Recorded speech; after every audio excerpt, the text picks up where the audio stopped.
Hello, Shalom Aleichem. I hope everyone is well, getting ready for Pesach and everything. Anyway, there's a nice book here, Living the Blessing. Live the Blessing. This is 178 Ways to Shalom with family, friends, and yourself. That's Shalom Yomi. That's by the Chofetz Chaim Heritage Foundation. So anyway, I saw something nice in here. I thought I'd share. So let's take a look at it right now. Here it is, the substitute milkman. The substitute milkman. So anyway, long ago in the old city of Jerusalem, a man named Reb Nasson made his living selling milk from door to door. He had set a route that he would begin before dawn each morning.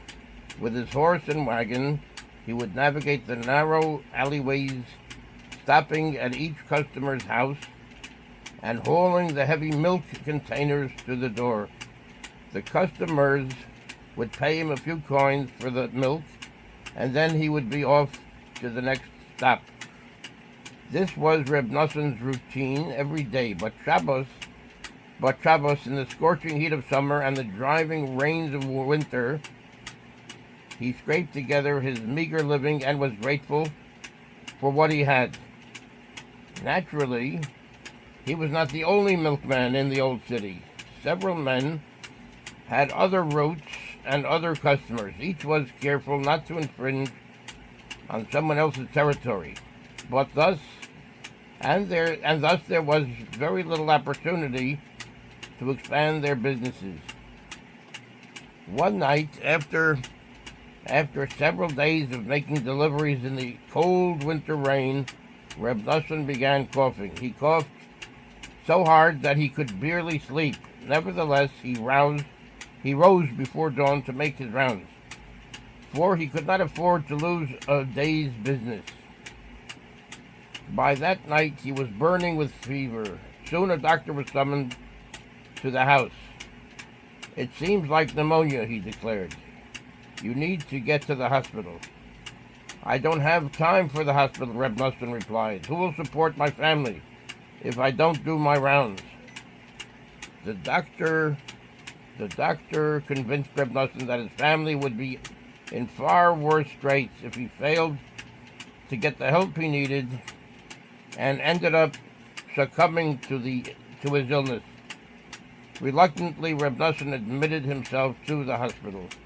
As he lay in bed, coughing and shivering with fever, only one thing was on his mind: Reb Pinchas. He was doing Reb Nasson a big favor by taking over his milk routes in addition to his own.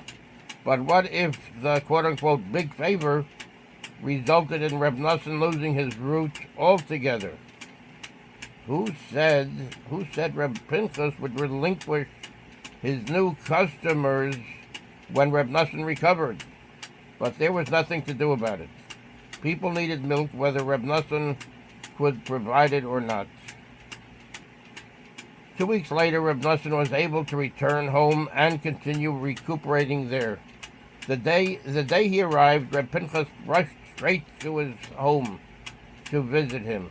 To the day he arrived home, Reb Pinchas rushed straight to his home to visit him. He handed Reb Nasson a small sack of coins. "What's this?" Reb Nasson asked. "Your money," said Reb Pinchas. "I know you don't have any other means of income, any other income. So I took over your route for you while you were sick. This is the money the customers paid." "It's yours," said Reb Nasson. "You worked for it. You rode around delivering milk. I didn't do anything." "No, it's yours," Reb Pinchas replied. "I insist that you take it. I was just substituting for you." The two could not agree on who should take the money, so they decided to bring the matter to Beis Din.